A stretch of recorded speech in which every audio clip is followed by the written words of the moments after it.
অন্নপূর্ণা যোজনার স্ট্যাটাস আপনি বর্তমানে চেক করতে পাচ্ছেন না। এছাড়াও যদি কেউ নতুন করে বর্তমানে আবেদন করতে চায় সেক্ষেত্রে আবেদনও করতে পারবে না, কারণ ওয়েবসাইটে সম্পূর্ণ নতুন একটি আপডেট চলে এসেছে, যেখানে সিটিজেন যে অ্যাক্সেস পোর্টাল ছিল সেটা আর বর্তমানে দেখাচ্ছে না। আপনারা যেই অপশন থেকে স্ট্যাটাস চেক করতে যাচ্ছিলেন নিজের মোবাইল নম্বর ওটিপি দিয়ে, সেই অপশনটাই বর্তমানে নেই।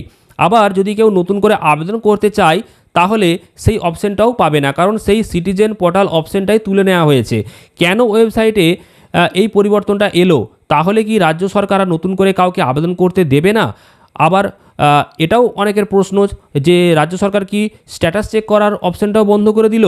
তো এই নিয়ে আজকের আপডেট, কেন ওয়েবসাইটে এই অপশানগুলো বর্তমানে নেই, কেন তুলে নেওয়া হলো, এবং আপনারা জানতে চেয়েছেন যে তাহলে নতুন করে কি আর স্ট্যাটাস চেক করা যাবে না বা নতুন করে কি আবেদন করা যাবে না। তো এই বিষয়গুলো নিয়ে আজকের এই ভিডিওতে আপনাদেরকে একদম সঠিক আপডেট দেব।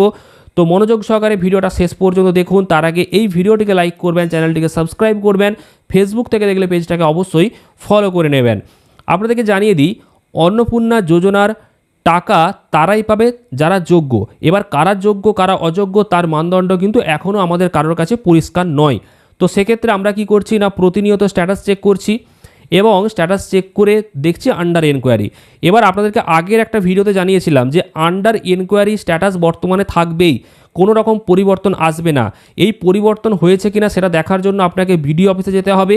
সেখানে গিয়ে একমাত্র আপনি আপনার স্ট্যাটাস দেখতে পাবেন। যদি রিজেক্ট হয়, কেন রিজেক্ট হয়েছে সেটা আপনাকে জানিয়ে দেওয়া হবে। যদি অ্যাপ্রুভ হয়ে যায় তাহলেও সেটা আপনি জানতে পারবেন। আর যদি অ্যাপ্রুভ রিজেক্ট কোনোটাই না হয় তাহলে বিডিও অফিস থেকে কিন্তু ফর্মটাকে ভেরিফাই করে দেওয়া হচ্ছে এবং পরবর্তী পর্যায়ে পাঠিয়ে দেওয়া হচ্ছে। এটা নিয়ে আগের ভিডিওতে আপনাদেরকে জানিয়েছি, যারা দেখেননি অবশ্যই দেখে নেবেন। তবে মূল ভিডিওর পর্বে চলে আসি, সেটা হচ্ছে কেন বর্তমানে অন্নপূর্ণা যোজনার ওয়েবসাইটে এই অপশানটা নেই, কেন স্ট্যাটাস চেক করা যাচ্ছে না, কেন নতুন করে আবেদন করা যাচ্ছে না। সরকার কি স্ট্যাটাস চেক করার অপশান বন্ধ করে দিল? নতুন করে কি আর কাউকে আবেদন করতে দেবে না? তো আপনাদেরকে জানাই, বারবার জানিয়েছি যে অন্নপূর্ণা যোজনার ওয়েবসাইট কিন্তু একই রকম রয়েছে, কোনো আপডেট আসেনি, তাই আন্ডার এনকোয়ারি স্ট্যাটাস বারবার দেখাচ্ছে। হয়তো এমনটা হতে পারে যে এবার এই জুলাই মাসের একদম শেষ তারিখে গিয়ে এতদিন পর্যন্ত যতগুলো আবেদনপত্র ফিল আপ হয়েছে বা যতগুলো আবেদনপত্র ভেরিফাই করা হয়েছে সমস্ত আপডেট হচ্ছে। আপডেট হওয়ার পর হয়তো আপনারা এর পরবর্তী দেখতে পাবেন আন্ডার এনকোয়ারি থেকে কারোর স্ট্যাটাস অ্যাপ্রুভ দেখাবে, কারোর স্ট্যাটাসে হয়তো রিজেক্ট দেখাবে, কারোর স্ট্যাটাসে হয়তো ইয়েট টু অ্যাপ্রুভ এরকম কোনো পর্যায়ে আসবে। তো এই অপশানগুলো হয়তো দেখাতে পারে, কারণ এতদিন ওয়েবসাইটে আপডেট হয়নি, এবার হয়তো কোনো আপডেটের কাজ চলছে তাই অপশানগুলো তুলে নেওয়া হয়েছে। এবার আপনারা বলবেন তাহলে অপশানগুলো কেন তুলে নেওয়া হয়েছে?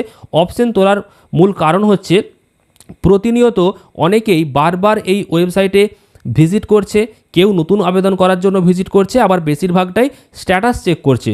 সারাদিনে 2 থেকে 3 বার স্ট্যাটাস চেক করছে আন্ডার এনকোয়ারি থেকে অ্যাপ্রুভ হলো কিনা, বা যাদের যেই পর্যায়ে রয়েছে তারা সেটা দেখছে চেক করে। কিন্তু আপনাদেরকে বারবার জানিয়েছি ওয়েবসাইটে কোনো আপডেট নেই, তাই আন্ডার এনকোয়ারি যদি থাকে আন্ডার এনকোয়ারি দেখাবে, যদি সাবমিট লেখা থাকে তাহলে সাবমিট লেখাই থাকবে, কোনো পরিবর্তন হবে না। কিন্তু মানুষজন কিন্তু বারবার এই ওয়েবসাইটের মধ্যে আসবে এবং তারা চেক করবে। এবার ওয়েবসাইট আপডেটের সময় যদি বারবার মানুষজন এই ওয়েবসাইটে এসে ভিজিট করে এবং তাদের স্ট্যাটাস চেক করার জন্য তারা বারবার রিকোয়েস্ট করে, তো সেক্ষেত্রে ওয়েবসাইটের যে ট্রাফিক সেই ট্রাফিক কিন্তু অনেক বাড়বে এবং ওয়েবসাইটে আপডেট ঠিকমতো হবে না। তার জন্য হয়তো সম্প্রতি এই অপশানগুলোকে তুলে নেওয়া হয়েছে, যাতে করে মানুষজন এই ওয়েবসাইটে এসে আর ভিড় করতে পারবে না।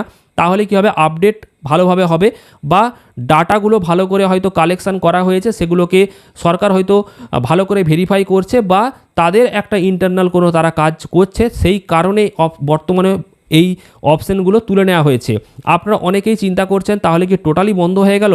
এমনটা কিন্তু নয়। এই প্রকল্প আগামী 30/8 অর্থাৎ 30শে আগস্ট পর্যন্ত চলবে। এখনও 1 মাস সময় রয়েছে, আপনি আবেদন করতে পারবেন, আপনি স্ট্যাটাস চেক করতে পারবেন। হঠাৎ করে এটা কিন্তু বন্ধ হবে না, এটুকু আপনাদেরকে জানাবো। সাম্প্রতিক কিছু সময়ের জন্য হয়তো এই বন্ধ রয়েছে, স্ট্যাটাস আপডেট হচ্ছে, ওয়েবসাইটটা আপডেট হচ্ছে সেই কারণে। তো অযথা আপনারা ভয় পাবেন না, আপনারা অপেক্ষা করুন। এবং যদি আপনার স্ট্যাটাসে আন্ডার এনকোয়ারি লেখাটা থাকে, সাবমিট লেখাটা থাকে, তাহলে বারবার বলবো আপনারা কিন্তু বিডিও অফিসে গিয়ে যোগাযোগ করুন। সেখানেই একমাত্র আপনার যে স্ট্যাটাস সেটা আপনি চেক করতে পারবেন।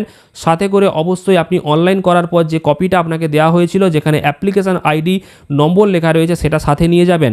পাশাপাশি আপনি আধার কার্ড, ভোটার কার্ড ব্যাংকের পাসবই এগুলোও নিয়ে যাবেন। সেখান থেকেই একমাত্র আপনাকে জানিয়ে দেওয়া হবে যে আপনার আবেদনপত্রটা বর্তমানে কোন পর্যায়ে রয়েছে। অ্যাপ্রুভ হয়ে গেলে আপনাকে জানিয়ে দেওয়া হবে, রিজেক্ট হয়ে গেলেও আপনাকে জানিয়ে দেওয়া হবে। আর রিজেক্ট হলে কেন রিজেক্ট হয়েছে, পরবর্তীতে আপনি কি করবেন সেটাও আপনারা জানতে পারবেন। আর যদি অ্যাপ্রুভ বা রিজেক্ট কিছুই না হয়ে থাকে তাহলে ওনারা ভেরিফাই করে দিচ্ছে। ভেরিফাই করে দিলে কি হবে, পরবর্তী পর্যায়ে ফর্মটা চলে যাচ্ছে, সেখান থেকে অ্যাপ্রুভ হয়ে গেলে টাকা পাবে। এবার অনেকের প্রশ্ন রয়েছে, তাহলে কি আগস্ট মাসে টাকা দেওয়া হবে? অবশ্যই আগস্ট মাসে টাকা দেওয়া হবে। আগস্ট মাসে টাকা দেওয়া হবে বলেই বর্তমানে হয়তো ওয়েবসাইটে কোনো আপডেট হচ্ছে, সেই জন্য সাময়িক এই অপশানগুলো বন্ধ রয়েছে। কবে টাকা দেওয়া হবে আগস্ট মাসে সেই আপডেট কিন্তু এখনও পর্যন্ত কিছু নেই।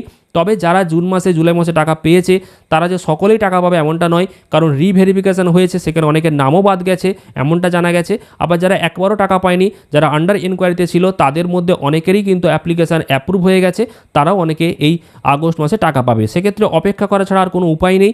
আর স্ট্যাটাস চেক করতে হলে আপনাকে বিডিও অফিসে গিয়ে স্ট্যাটাসটা চেক করতে হবে। তবে দেখা যাক পরবর্তীকালে যখন এই অপশানগুলো আবারও আসবে তারপর স্ট্যাটাস চেক করলে কোনো পরিবর্তন দেখা যায় কিনা, এটাই কিন্তু সবথেকে গুরুত্বপূর্ণ বিষয়, সেটা আপনারা জানতে পারবেন। তবে আপনাদেরকে পুরো ব্যাপারটাকে বুঝিয়ে বললাম। যদি এর বাইরেও কোনো জানার কিছু থাকে অবশ্যই কমেন্টে জানাবেন।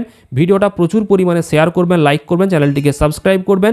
ফেসবুক থেকে দেখলে অবশ্যই পেজটিকে ফলো করে নেবেন। ধন্যবাদ।